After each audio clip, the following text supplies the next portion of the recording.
Hi, this is Brian Kim. I'm going to share with you case number 45 in the best way to do cataract surgery series. This is a moderately dense lens. You can see it's going to be a sticky consistency to the lens material. It's sticky epinucleus is adherent to the endonucleus, adherent to the cortex. And so you're going to see systematic and controlled mechanical fracturing, double chop, cross chop, and how I'm able to very carefully and easily disassemble this lens. So I use a cotton tip to hold the eye centered and then use a corneal marker to help me center and size my rhexis later on. I'm going to make my paracentesis incisions first inferiorly on the right here and then superiorly on the left. The blade is flat to the iris plane. This achieves a nice corneal shelf, which will allow me to have a self-sealing corneal incision.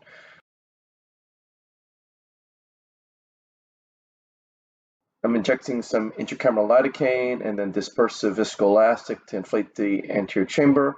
I'm using cannulas to hold the eye and control the eye for my triplanar corneal incision. I make a vertical groove, place the blade into the deep part of the groove, turn the eye away from me, tunnel through the cornea, turn the eye towards me, and then enter, and that's a triplanar corneal incision.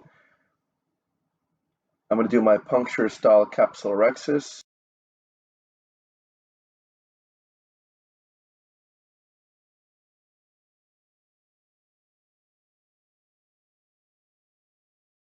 I'm trying to puncture with my rhexis forceps, but as you can see, I'm having some difficulty. So either this is a patient with an elastic and stretchy anterior capsule, or this patient may have some weak zonules. So I'm going to keep that in mind. I puncture with the cystotome, drag it to the left side, and create a nice flap.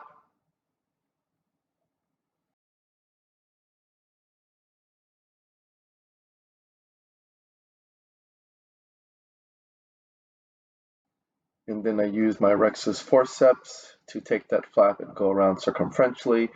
I'm trying to use the corneal mark that I made as a guide to help me center and size the rhexis.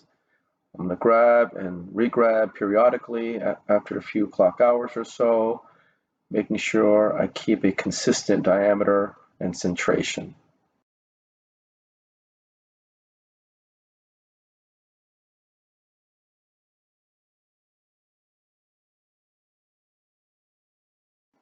So I complete the rhexis and then burp viscoelastic out.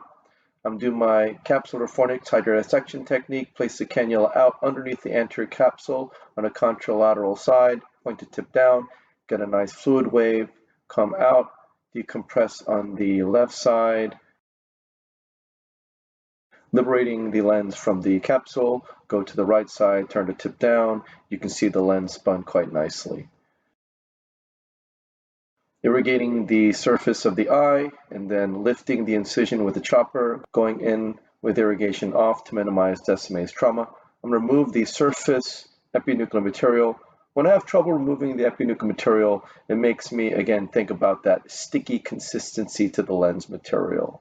And so I go out underneath the anterior capsular rhexis edge to the capsular fornix, place the phaco tip subincisionally vertically, crush the lens and bisecting it completely in half. Place the chopper out to the contralateral equator, pulling it centrally towards the phaco tip, crushing and dividing the right heminucleus, and that is the cross-chop maneuver. I'm using some high vacuum to lift that first quadrant up out of the bag, and then get around it with the chopper, and then crushing the lens between the chopper and the phaco tip, and then using the same maneuver, crushing and crushing into smaller pieces, using mechanical fracturing forces, and then emulsifying the lens pieces.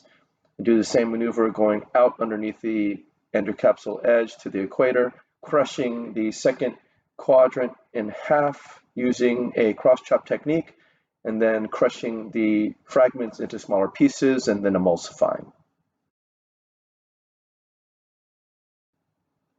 There's that last piece of that second quadrant. I go around with the chopper using some irrigation to lift it up, and then crushing the lens pieces into smaller pieces and then emulsifying. Turning the second heminucleus in front of me, place the chopper out to the equator, pulling it towards the phaco tip, which is deep in the bag, bisecting that second heminucleus.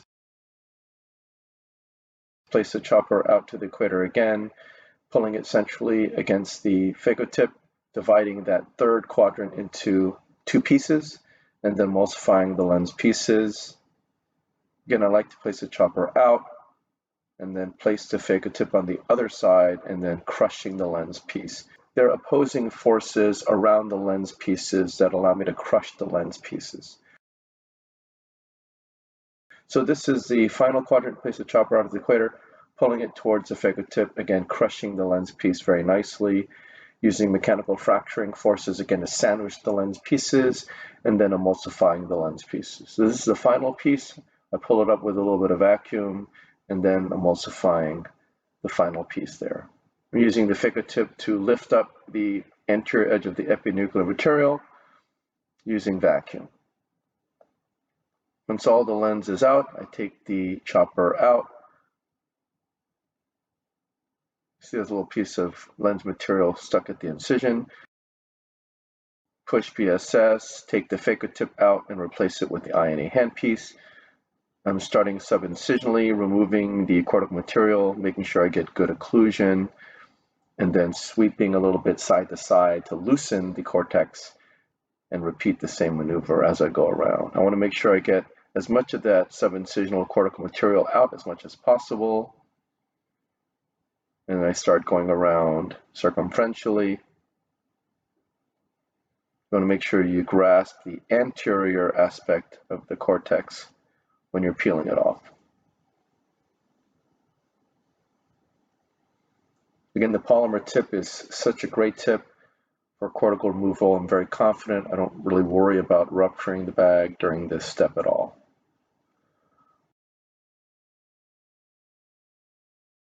Once all the cortex is removed, I switch to the polish mode and start to polish underneath the anterior capsular rhexis edge, removing any remaining cortical material.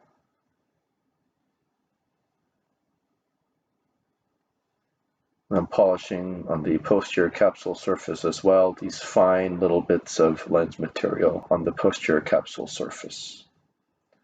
The polish mode is really very controlled because it's on very low aspiration of vacuums, very unlikely to rupture the bag with this maneuver.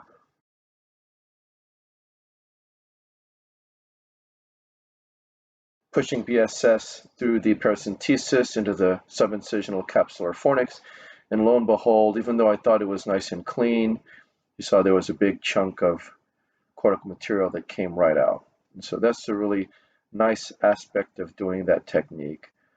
I'm pushing some cohesive viscoelastic through the paracentesis and then sweeping with the capsule sweep, first sweeping on the left side, and then I'm going to be sweeping on the right side.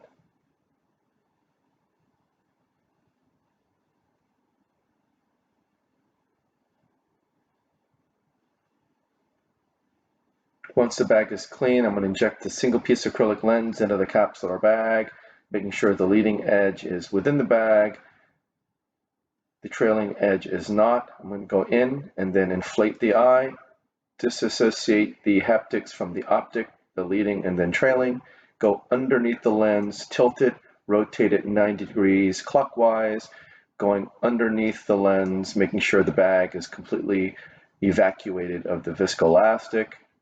I'm turning the lens now, making sure the haptics are in more horizontal configuration.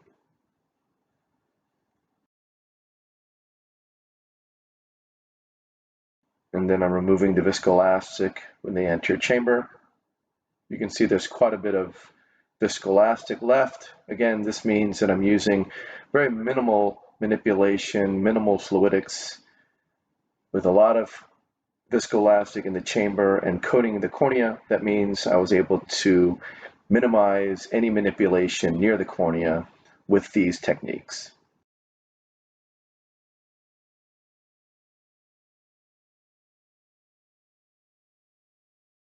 So then I'll push BSS through the paracentesis, making sure I'm pulsing the angle, removing any viscoelastic if there is any, and then I hydrate my incisions. So again, this is a moderately dense lens as well as a sticky lens.